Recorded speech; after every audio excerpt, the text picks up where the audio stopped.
네, 안녕하세요. 반갑습니다. 자, 오늘 신성 델타테크에 대해서 간략하게 좀 준비를 해왔습니다. 오전에는 좀 시장이 좀 하락을 했죠. 시장을 하락을 했지만 여전히 시장은 바닥을 형성을 하고 있고 반등이 나오는 시점이기 때문에 사실상 우리는 오히려 하락을 할 때 주도 종목이었던 반도체, 이제까지 사실 저평가 관련된 종목들이 많이 오르긴 했지만 사실 더 중요한 거는 여기서 시장이 반등이 나왔을 때는 이제까지 과대 낙폭했던 이런 코스닥 종목들을 우리가 노릴 필요가 있다라고 말씀드렸습니다. 그래서 결국 반도체 종목들이 반등이 나와줘야 또 시장도 강하게 반등이 나와줄 수 있는 부분들이기 때문에 사실상 오후부터 이슈화되는 컴퍼니 K라든지 그리고 워트 같은 종목들도 일부 반도체 종목에 해당되는 종목들이죠. 그래서 이런 종목들이 현재 이슈로 받고 급등이 또 나올 수가 있었던 겁니다. 사실 오전 같은 경우에는 여러분들께도 말씀을 드렸었지만 이제 바이넥스라든지 어떻게 보면 반도체가 전반적으로 조금 약세를 보여주는 시장이었기 때문에 바이넥스 그리고 이제 시장을 받쳐주는 게 어떻게 보면 바이오와 그리고 솔브레인 홀딩스라든지 2차전지 쪽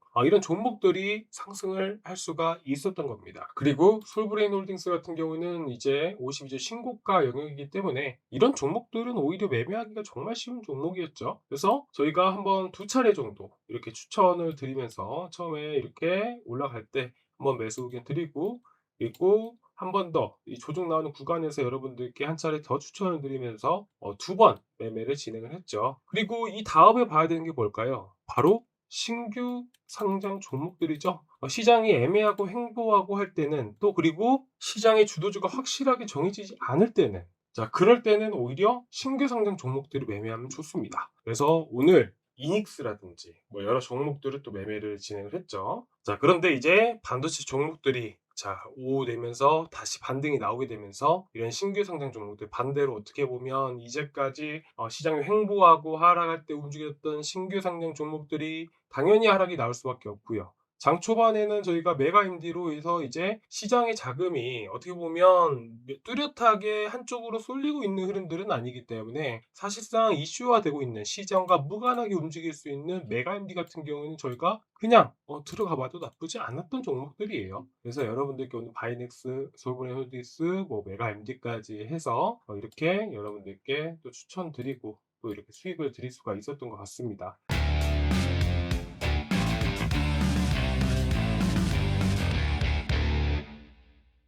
이제 오후 들게 되면서 반도체 종목들이 다시 올라오죠. 결국 제가 방금도 말씀을 드렸다시피 시장 반등 나오면 반도체부터 반등이 나오는 건 당연한 거다. 그래서 여러분들께 이제 신고가 영역에 있는 이제 테크윙도 많이 올라가고 있는 상황이죠. 테크윙도 지금 일부 소폭 수익 중에 있고요.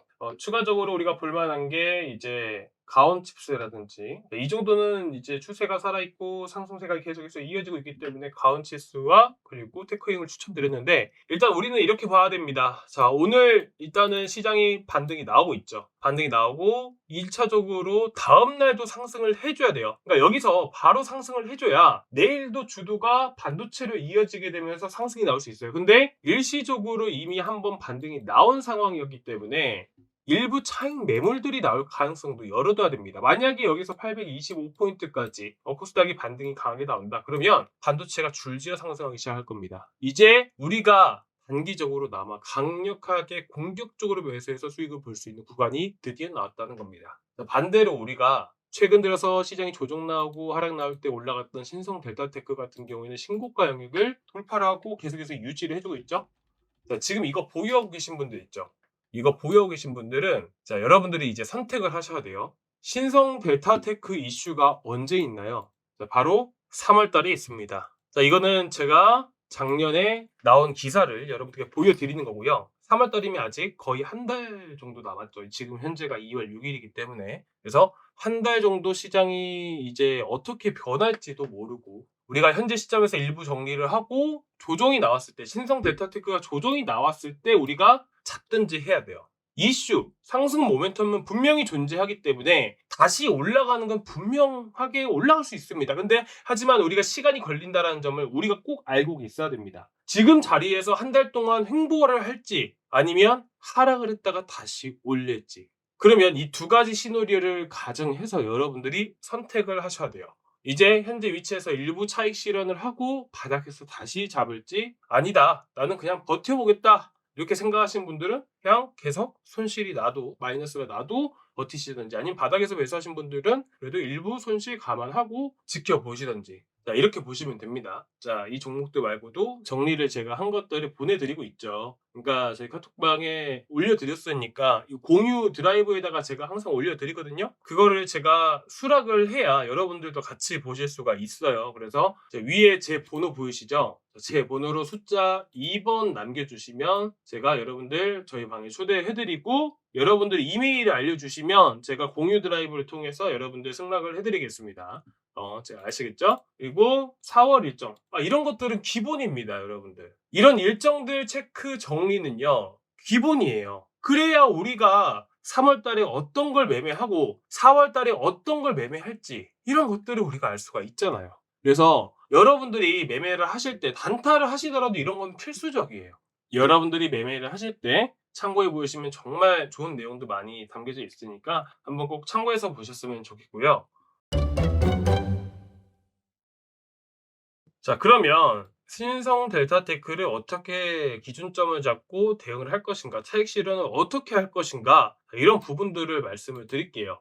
일단은 기술적으로 이런 건 봐야 되기 때문에 이거 하나만 보시면 됩니다. 과연 어디까지 조정이 나올지는 모릅니다. 한 달간 그 사이에 어떤 일이 벌어질지를 몰라요. 그리고 3월 달, 2월 말 계속해서 잠재적인 리스크가 분명히 있기 때문에 현재 위치에서는 짧게 짧게 보시는 게 좋고요. 그 기준점을 어떻게 잡아야 되냐면 거래가 터진 구간들을 잡으셔야 돼요. 자, 단기적으로 보나 장기적으로 보나 결국 거래가 터진 위치는요, 거래가 터진 만큼 매물이 많이 쌓일 수밖에 없습니다. 그렇기 때문에 이런 거래가 터진 구간들, 그리고 이런 시가 구간에서부터 터졌기 때문에 이런 구간들이 이탈하면 투매가 나오기 마련입니다. 투매라는 거 이제 아시죠? 던지는 물량들이에요. 익절 물량, 그리고 손절 매물들을, 이런 것들 다 포함해서 물량이 던져지는 걸 투매라고 하는 겁니다. 그래서 현재 위치에서 좀 더 많이 기다려보고 싶다, 그러면 사실 75,000원까지도 하락 가능성을 열어둬야 되고요. 심하게 볼 경우에는 이렇게까지 떨어질 가능성도 있다는 거예요. 단 1%의 가능성이라도.